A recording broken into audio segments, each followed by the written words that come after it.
आज हीरानगर में उप मुख्यमंत्री श्री सुरेंद्र चौधरी का दौरा था।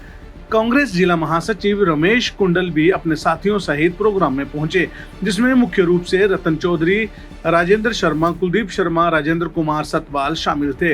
रमेश कुंडल ने एक लिखित ज्ञापन सौंपा, जिसमें तहसील परिसर में एक मिनी सेक्रेटेरिएट की मांग की गई। दूसरा, अस्पताल का विस्तार करने की बात कही गई। जो जमीन अस्पताल की दूसरी तरफ शनि मंदिर के साथ पड़ती है, वहां पर इमरजेंसी तथा कुछ और जरूरी चीज मरीजों की सहूलियत के लिए बनाई जाए। तीसरी मांग ये है कि यूनिवर्सिटी प्रशासन ने कॉलेज के विद्यार्थियों की संख्या 320 तक सीमित कर दी है, उनमें बढ़ोतरी की जाए ताकि हर एक गरीब का बच्चा पढ़ सके। कॉलेज में 2 बसों का प्रावधान किया जाए ताकि दूर दराज से आने वाले विद्यार्थियों को उसका लाभ मिल सके। ब्यूरो रिपोर्ट, जेके खबर नाउ। सीएम साहब आए थे और कुछ आपने देखा कि कुछ लोग इंटरप्ट करने के लिए भी आए थे। हमारा नेता, हमारा सीएम साहब जो पर्सनैलिटी है जम्मू कश्मीर की, वो आए थे यहाँ पे, हमें उनसे कुछ लेना चाहिए था। वैसे तो उनकी पोस्ट डिप्टी सीएम है, लेकिन मैं समझता हूं कि जम्मू के अगर चीफ मिनिस्टर हैं तो सुरेंद्र चौधरी जी हैं। हमें उनसे कुछ एक्सपेक्टेशन थी और बिल्कुल मिलता। एक तरीका होता है, एक संवैधानिक सिस्टम होता है। किसी को विरोध हो सकता है मुझसे, मुझे भी कईयों से विरोध हो सकता है, लेकिन आप अगर हमारे प्रोग्राम में अपनी दांतली डालोगे, इसका मतलब है आपके पास 6 आदमी इकट्ठे नहीं हो सकते। आप जाइए भाई, तहसील परिसर में जाइए, वहां पे पुतला फूकिए, हमारे खिलाफ बोलिए, हम सुनेंगे।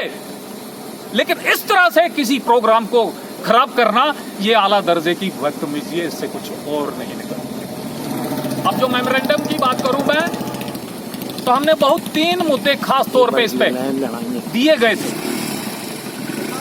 पहला मुद्दा था कि हमारा ऑफिस कोई कहीं है, कोई कहीं है, कोई देला चक में है, कोई हीरानगर मोड़ में है, कोई किराए पर है, कोई सरकारी बिल्डिंग में है। हमने ये गुहार लगाई डिप्टी सीएम साहब से, और ये बड़ी हमारी पुरानी डिमांड भी है कि तहसील परिसर में हमारे पास काफी जमीन अवेलेबल है। वहां पे एक जो मिनी सेक्रेटेरिएट कॉम्प्लेक्स है, जिसमें सभी डिपार्टमेंट एडजस्ट हो सकते हैं, उसकी बिल्डिंग वहां पे बननी चाहिए कि लोगों को फायदा हो और लोगों को इधर उधर जाना ना पड़े अलग अलग काम के लिए। दूसरा, हमारे ये जो गिरधारी लाल डोगरा मेमोरियल कॉलेज है हमारा, जब ये शुरू हुआ वहां पे 1000, 1200, 1300 एडमिशन होती थी, जितने कैंडिडेट आते थे एडमिशन होती थी। लेकिन पिछले 7-8 सालों से हमने देखा है कि वहां की जो एडमिशन थी, कॉलेज प्रबंधन ने, यूनिवर्सिटी प्रबंधन ने, मैं बोलूंगा कि उनकी जो स्ट्रेंथ थी वो 320 कर दी। बहुत सारे लोग बहुत सारे हमारे युवा जो हैं वो प्राइवेट कॉलेजेस में एडमिशन नहीं ले सकते और वो वंचित रह जाते हैं उच्च शिक्षा से, डिग्री करने से वो वंचित रह जाते हैं। हमारी ये गुहार थी उनके आगे हमने गुहार लगाई कि हमारे जो कॉलेज की स्ट्रेंथ है स्टूडेंट की, वो बढ़ाई जाए, एडमिशन यानी कि बढ़ाई जानी चाहिए। और हमारा जो कॉलेज है वो तकरीबन 20 किलोमीटर के रेडियस को कवर करता है, जिसमें खास तौर पे बॉर्डर एरिया भी आता है। वहां पे 2 बसें पहले दी हुई थी, एक चौधरी लाल सिंह ने दी थी, एक पता नहीं, मुझे भूल गया किसने दी थी, तो वो अभी पुरानी हो चुकी है, वो क्वाड हो चुकी है। तो अभी हमने ये गुहार लगाई कि कम से कम 1-2 बस हमें प्रोवाइड कराई जाए कॉलेज के स्टूडेंट्स के लिए, कि वो समय से पहुंच सकें, कि खास तौर पे बॉर्डर के जो लोग हैं उनको बड़ी दुविधा होती है स्कूल तक पहुंचने में। एक ये हमारा था। और तीसरा सबसे इंपॉर्टेंट जो इशू था हमारे हीरानगर के हॉस्पिटल का, कि उसके एक्सपेंशन के लिए कोई काम किया जाए। और वहां पे एक यूरोलॉजिस्ट नहीं है, और आजकल पेशाब की प्रॉब्लम तकरीबन बड़े सारे मरीजों को आ रही है, बड़े सारे लोगों को आ रही है, खास करके बुजुर्गों को।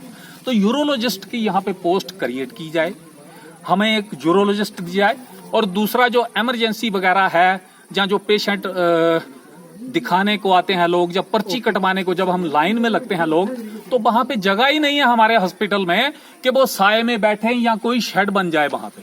इसलिए उसके एडजस्ट ऑपोजिट साइड ही जमीन पड़ती है, अपना जो शनि मंदिर है उसके साथ ही जमीन पड़ती है 10 कनाल से ज्यादा, वहां हमारी इमरजेंसी बन सकती है और जो इंपॉर्टेंट वार्ड्स हैं वहां पे बन सकते हैं, या कोई और भी डिपार्टमेंट वहां पे बन सकता है। तो हमारी ये गुहार है कि हॉस्पिटल की जो बिल्डिंग है उसको एक्सपेंड किया जाए और बढ़ाया जाए, कि और भी कुछ मशीनें हैं वो इंस्टॉल नहीं हो रही, मशीनरी हॉस्पिटल के पास है, इंस्टॉल नहीं हो रही, जिससे क्या होता है कि मरीजों को फायदा नहीं होता। और हमारे यहाँ जो हॉस्पिटल है उसकी लोकेशन इस तरह से है कि इन बिटवीन इंटरनेशनल बॉर्डर और नेशनल हाईवे, यहां पर भी कोई संभावना बनी रहती है, कोई ना कोई हादसा होता रहता है, और नेशनल हाईवे पर भी कोई ना कोई हादसा होता रहता है। तो इसलिए जब बड़ा जरूरी हो जाता है हमारा हॉस्पिटल जो है वो थोड़ा सा इंप्रूव हो, लोगों को फायदा हो।